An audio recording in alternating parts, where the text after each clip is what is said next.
though, the Woody Allen documentary. Yeah. Because I don't know. I saw part one, so I still got more to watch. Right. Obviously, part two is more revealing. It's supposedly a video of Dylan Farrow and on tape saying that was abused by Woody. Right. Now, the rumors for years have been that tape was supposedly Mia coaching her to say that. The optics are bad on this, obviously, for Woody Allen. It's always been bad optics with him anyway. Right. I will say going and everything else. Right. I will say though, going into this whole thing, it did feel like a hit job going into it. But I gotta tell you, it the more I watch it, it does feel like there's some belief that Woody may have done something. Because even they said when he went to the psychiatrist or therapist rather, back in 1990 or 91, that they said that even though his behavior was inappropriate, it wasn't on a level of sexual. Right. So there's a lot of blurred lines here.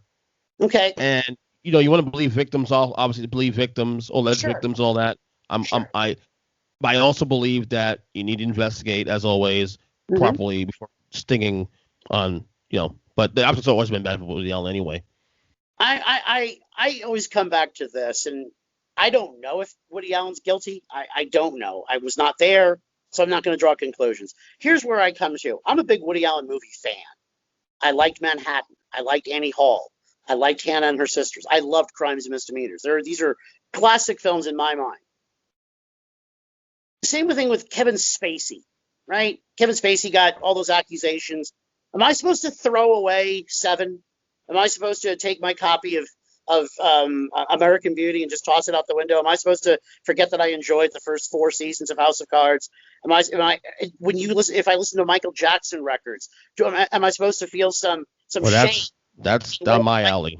In liking Michael Jackson records, right. Am I supposed to feel some sort of horror in these actors and actresses and what have you, or directors who may have done bad things? Kobe Bryant.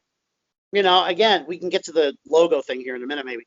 Am I supposed to feel bad because I like these artists? Am I supposed to feel some sort of shame? Because I just don't. I'm sorry. That's individual. To me, this is something, what you just said there. This is something we've been talking about on this podcast through the years with many people about, the cancel culture and all that, whatnot. Mm-hmm. To me, it comes down, it's individual decision. Okay, so in my case with R. Kelly. Right. I stopped listening to R. Kelly years ago because there was proof of things he did that made me uncomfortable. Mm-hmm. Videotapes I saw that disgusting, obviously. Sure. The thing is, if the things are alleged and you don't know, that's one thing. But if there's a smoking gun and you see that there's something that did happen, then yeah, it's still your decision to do what you want to do. But I don't know. I get what you're saying though. I totally get it. I just don't like the idea. I'm not, when I watch Manhattan or I watch Annie Hall, I don't think to myself, oh, I'm going to watch a movie directed by a child molester. I don't think that way. I think I'm watching Manhattan. I think I'm watching Annie Hall. I think I'm watching Hannah and Her Sisters. I don't think when I watch Seven or I watch Usual Suspects, I don't think, oh yeah, Kevin Spacey's kind of a shitbag. I don't think that way. I watch a movie because I want to see this film. I want to see these characters. So I don't at all go along with the idea that I'm supposed to feel some sort of shame or that I'm supposed to, just reject everything these people have done in their careers because of allegations. Again, the R. Kelly thing is a little different because we have proof of it. There is, and we have proof of it. And Bill Cosby, we have kind of proof of that. But I don't listen to a Bill Cosby old stand-up comedy album of his and think, oh yeah, that's the guy that doped up a bunch of women and then kind of sexually assaulted them. I don't think that way. I like them for what they do on stage. That's what I'm paying for.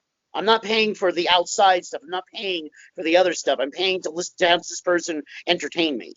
So the Woody Allen thing, I never really invested heavily into it, other than he married his adopted stepdaughter, all that. But I never invested heavy into it.